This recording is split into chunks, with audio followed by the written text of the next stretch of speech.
माननीय गृह मंत्री जी।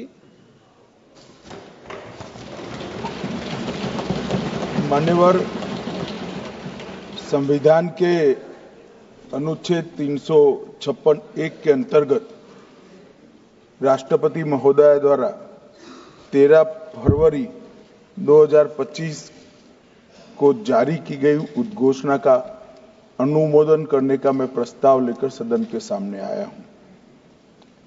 मान्यवर, हम सब जानते हैं कि हाईकोर्ट के एक फैसले के कारण मणिपुर में दो समुदायों के बीच में आरक्षण संबंधी विवाद के कारण एक जातीय हिंसा का उद्भव हुआ। मान्यवर, ये रायट्स नहीं है ना टेररिज्म है।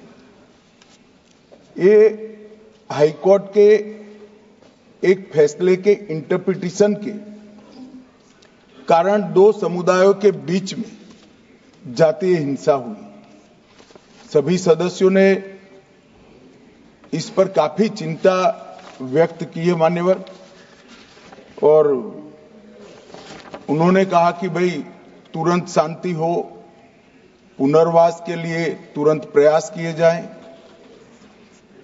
केसों की न्यायिक जांच हो और जो पीड़ित है उनकी पीड़ा कम करना और उनका जो नुकसान हुआ है इसकी भरपाई होनी चाहिए। मान्यवर, दिसंबर, जनवरी, फरवरी और मार्च 4 महीने से वहां पर हिंसा नहीं है, और जहां तक कैंपों का सवाल है, पहले से ही इसके अंदर खाने पीने की व्यवस्थाएं, दवाइयां, मेडिकल सुविधाएं, ये सब सुनिश्चित कर लिया गया है। टेक्निकल एजुकेशन, मेडिकल एजुकेशन की वहां पर ऑनलाइन व्यवस्था हो चुकी है। प्राइमरी एजुकेशन के लिए कैंपों के लिए अंदर ही वहां पर वर्ग लगाए गए हैं, जहां इनकी पढ़ने की सुविधा करने का प्रयास किया गया। मैं नहीं कहता कि ये सुविधा अपने घर में रहकर बच्चा पढ़ता है इतनी अच्छी है, मगर हम सब जानते हैं मान्यवर, जब जातीय हिंसा होती है तब ये सारे प्रश्न खड़े होते हैं। मुझे लगता है कि इसको पार्टी के साथ एकदम जोड़ना नहीं चाहिए। मैं इस तरह का जवाब भी देना नहीं चाहता सदन में कि आपके समय में इतनी हिंसा हुई थी, हमारे समय में इतनी हुई, आपके समय से हमारे समय में कम हुई है। हिंसा होनी ही नहीं चाहिए। इसमें इन प्रिंसिपल किसी की इस सदन में असहमति नहीं है, परंतु पिक्चर इसी तरह से खड़ा करने का प्रयास किया कि भाई भाजपा के शासन में ही जातीय हिंसा हुई है।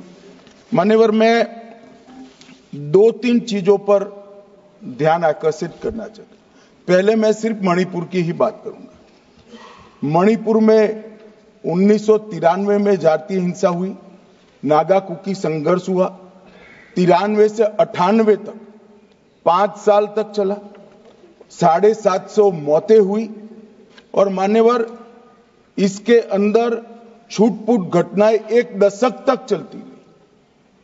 मैं ये नहीं कहता कि 1 दशक तक चली थी हमारा कम हुआ है, हम तो ऐसा मानते हैं हमारे समय में जरा भी नहीं होना चाहिए था, मगर एक दुर्भाग्यपूर्ण फैसला आया और इसके कारण हिंसा बढ़ी।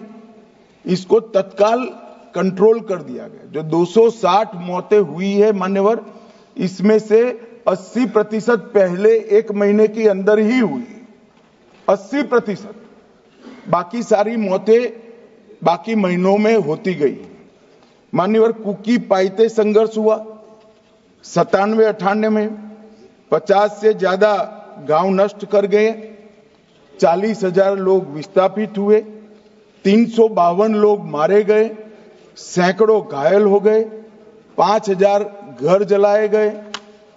मतई पंगल संघर्ष हुआ 1993 में, उस वक्त 100 से ज्यादा मृत्यु हुई थी और 6 माह तक हिंसा चली। अब मैं चित्र इस तरह से खड़ा कर दिया गया कि भारतीय जनता पार्टी विफल हो गई। मैं इतना ही कहना चाहता हूं, ये तीनों हिंसा, बड़ी बड़ी हिंसा 10 साल, 3 साल और 6 माह और सैकड़ों मृत्यु, इससे भी ज्यादा, वो इंडी अलायंस के शासन में तीनों वक्त आपके ही प्रधानमंत्री थे और उसके बाद भी नहीं गए, कोई गृह मंत्री भी नहीं गया। जो मुद्दे उठाते हैं उनको मेरा सिर्फ छोटा सा वास्तविकता मैं बताना चाहता हूं। और मान्यवर, ये तो जातीय हिंसा थी। हमारी सरकार आई 2017 में, उसके पहले 5 साल में एवरेज 1 साल के अंदर 212 दिन मणिपुर बंद रहा है मान्यवर। कोई जातीय हिंसा नहीं थी।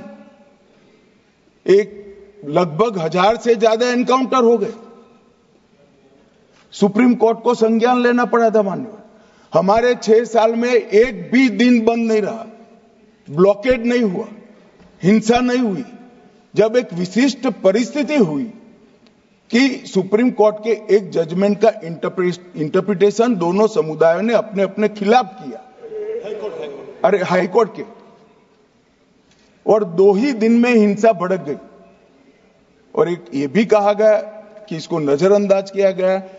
जिस दिन जजमेंट आया उसी दिन यहां से कंपनियां वायुसेना के विमान में मान्यवर वहां रवाना कर दी। कोई नजरअंदाज नहीं किया। इस सब में हम सबकी संवेदनाएं बराबर है, भाई होनी ही चाहिए।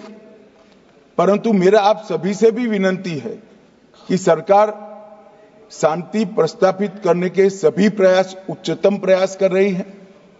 कृपया इसको पॉलिटिसाइज न करिए। और पॉलिटिसाइज करना है तो फिर डिबेट होगी, उसमें जवाब भी पॉलिटिकल देना पड़ेगा। मगर मैं ये नहीं चाहता मान्यवर। मैं चाहता हूं जिसका भी मृत्यु हुआ है, इस सदन ने उसके प्रति सम्मान रखना चाहिए, संवेदना रखनी चाहिए, मन में दर्द भी रखना चाहिए। राष्ट्रपति शासन आने के बाद दोनों समुदायों से चर्चा भी हुई।